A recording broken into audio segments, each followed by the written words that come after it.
Thank you حق صاحب, آپ نے بڑا ہی ماشاءاللہ ایک کمپلیٹ جو ایک اسپیچ تھی, ایک گائیڈنس تھی دوسرے اسپیکرز کے لیے, وہ آپ نے سامنے رکھ دی, ایک ایجنڈا جو تھا وہ سامنے لیا ہے. دیکھیے سب سے پہلے تو میں یہی کہوں گا کہ میں human rights society of Pakistan کی طرف سے آج میرا جو ہے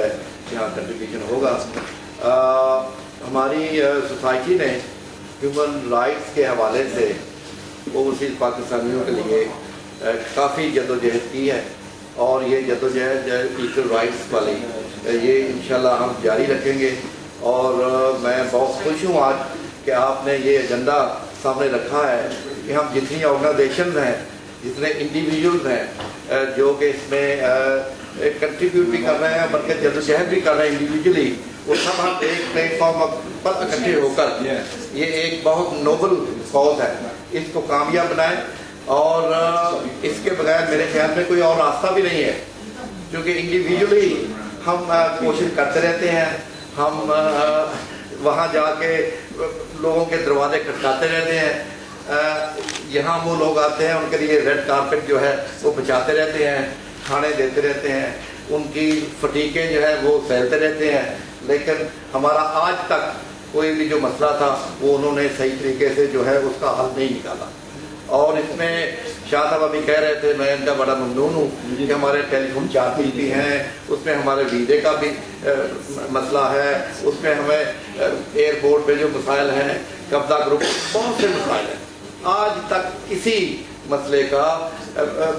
صحیح طریقے سے حل جو ہے یہ اوورسیز پاکستانیوں کے یہ مسائلوں میں سے کسی کا انہوں نے حل جو ہے صحیح طریقے سے نہیں نکالا. بہرحال ہم پھر بھی پاکستانی ہیں, ہم پھر بھی پاکستان سے محبت کرتے ہیں اور پاکستان کے لیے ہماری جان بھی قربان ہے. لیکن یہ جو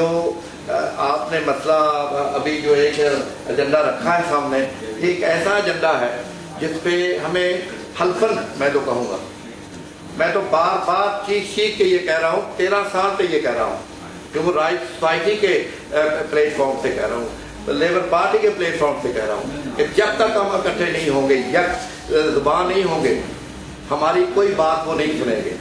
ہمیں انہیں یہ ہار نہیں پہنانا چاہیے, ہمیں وہ جب یہاں آئیں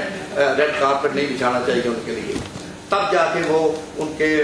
جو ہے بات ہماری ان کے کانوں تک پہنچے گی. اور یہ میں اس کے ساتھ ساتھ یہ کہنا چاہوں گا کہ میں جناب ڈاکٹر اشرف چوہان صاحب کے ساتھ یہ زیادتی ہوئی ہے, ہم ان کے ساتھ ہیں. میں نے آج بہت سے لوگوں سے آج بھی بات کی ہے, پچھلے ویک بھی بات کی ہے, پاکستان میں بھی اور یہاں بھی جو آفیشل ہیں اور لائرز ہیں, یہ ہم ان کے ساتھ ہیں, ہم ان کا ساتھ دیں گے. یہ اوورسیز پاکستانی ہیں, یہ ہم میں سے ہیں, ان کا بھرپور ہم ساتھ دیں گے. ان کی جو مشکلات ہیں اس میں ہم 100% ان کے ساتھ ہیں, اور وہ انشاءاللہ وہ ان کو حل کرنے کے لیے. دوسری جو بات ہے دوہری شریعت کی, دیکھیے پرسوں تک میرا موقف جو تھا وہ اور تھا. میں یہ کہہ رہا تھا کہ دوہری شریعت سے ہمیں وہ صحیح جو نمائندگی ہے وہ نہیں ملے گی, اور اس کی ریزن تھی. ریزن یہ تھی کہ وہاں بہت سے لوگ بیٹھے ہوئے ہیں پارٹیوں میں چھپ کے, وہاں سول سرونٹ بیٹھے ہوئے ہیں چھپ کے, جو کہ دوہری شریعت کے مالک ہیں. اور وہ دوہری شریعت اس لیے انہوں نے رکھی ہوئی ہے کہ جب کبھی وہ لوٹا ہوا مال, وہ جو باہر ہے ان کے بچے بھی باہر ہیں, یہاں پراپرٹی بھی ہے, پیسہ بھی ہے, جب کبھی وہ وقت برا آیا تو وہ بھاگ کے یہاں آ جائیں گے. ہم نے ان کے لیے راستہ صاف نہیں کرنا تھا. یہ میرا سب سے زیادہ جو کنسرن تھا, اس لیے میں دوہری شریعت کے لیے جو تھا میرا موقف وہ مختلف تھا. اب الیکشن ہو گئے ہیں, آج نامینیشن بھی ختم ہو گئی 12 بجے, تو اب جو ہے سچویشن کچھ ڈفرینٹ ہے, کیونکہ دوہری شریعت کا ایک تو سپریم کورٹ جو ہے وہ فیصلہ کرے گی, پھر جعلی ڈگریوں والا بھی سپریم کورٹ نے لے لیا ہے, ارجنٹ نوٹس, وہ بھی وہ فیصلہ کرے گی. تو اب جو ہے دوہری شریعت والے اگر ہمیں ریپرزنٹیشن ملے اگلی پارلیمنٹ سے, کیونکہ 2/3 کے بغیر وہ ہمیں نہیں مل سکے گی, تو میں اس کے حق میں ہوں. لیکن اس کے ساتھ ساتھ ہمیں یہ بھی خیال رکھنا ہوگا کہ ہمیں یہاں جو اوورسیز پاکستانی ہیں, ہم لاکھوں کی تعداد میں ہیں, 7 ملین کے قریب اوورسیز پاکستانی ہیں. ہمیں کوٹا سسٹم کے تھرو ہماری ریپرزنٹیشن اس طرح کے بھی ہو تاکہ ہم یہاں ہماری کنسٹیچوئنسی ہو، جو ہم میں سے ہم جن لوگوں کو الیکٹ کر کے وہاں پارلیمنٹ میں ایوانوں میں بھیجیں، جو ہمارے مسائل کے لیے صرف اور صرف ہمارے مسائل کے لیے وہاں جدوجہد کریں۔ یہ میرا ایک موقف، اور میرے خیال میں اس موقف کے لیے بہت سے لوگوں نے تائید بھی کی، کیونکہ جو دوست ہمارا جائے گا دوری شریعت والا، آخرکار وہاں جا کے الیکشن لڑے گا، ان کی لوگوں نے ان کو ووٹ دے کے ایوانوں میں اگر بھیجا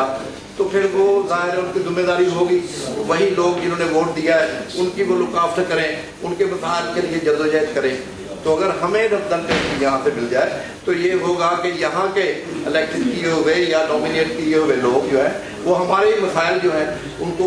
کے لیے جدوجہد کریں گے، ان کے لیے ان کے حل کے لیے وہاں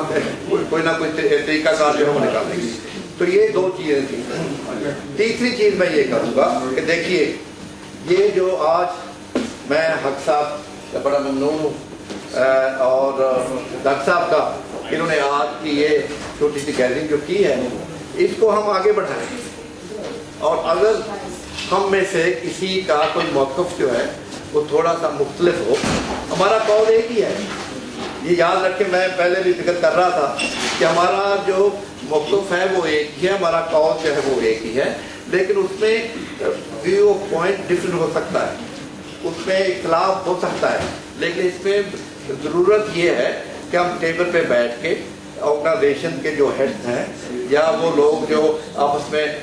یہ ایشو لے کے چلے ہوئے ہیں یا جو ہیڈ کر رہے ہیں، وہ بیٹھ کے ایک طریقہ کار اختیار کریں۔ اس کا طریقہ کار کیا ہوگا، اس میں میکسیمم فائدہ اوورسیز پاکستانیوں کو کس طرح حاصل ہو سکتا ہے۔ تو میں بہت خوش ہوں، میں اس میٹنگ کو 1000% سپورٹ کرتا ہوں، میں آپ کے ساتھ ہوں، اور میرا پہلا نام ہوگا، میں اس جو ایجنڈا ہے اس کو انڈورس کرتا ہوں، 100% انڈورس کرتا ہوں، اور میں پلیڈ کرتا ہوں کہ اس ایجنڈے کے لیے میں انشاءاللہ بھرپور اپنی کوشش کروں گا، اور پاکستان میں بھی کوشش کروں گا یہاں۔ بڑی مہربانی محترم احمد شہزاد صاحب، آپ کا بہت بہت شکریہ۔ شہزاد صاحب شکریہ آپ کا بہت بہت۔ احمد شہزاد صاحب کی کوئی شک نہیں ہے کہ 3 دن پہلے ان کے خیالات جو ہیں وہ کچھ اور تھے، اور ہو سکتا ہے کہ ڈاکٹر صاحب کی یا میری تقریر کی وجہ سے ان کے خیالات جو ہیں وہ کچھ اور ہو چکے ہیں، مگر یہ کہ دیر آئے درست آئے، بڑی خوشی ہے۔ ہم آپ کو ویلکم کرتے ہیں کہ آپ اوورسیز کمیونٹی کے مسائل کے لیے، اور خاص طور پر جو ووٹ اور الیکشن لڑنے کے حوالے سے جو بات کی جاتی ہے، اس پر جو اوورسیز کمیونٹی کے خلاف، میں یقیناً یہ کہوں گا کہ جو خلاف فیصلہ ہے اس پر آج میں سمجھتا ہوں کہ آپ نے ہمارا ساتھ دیا۔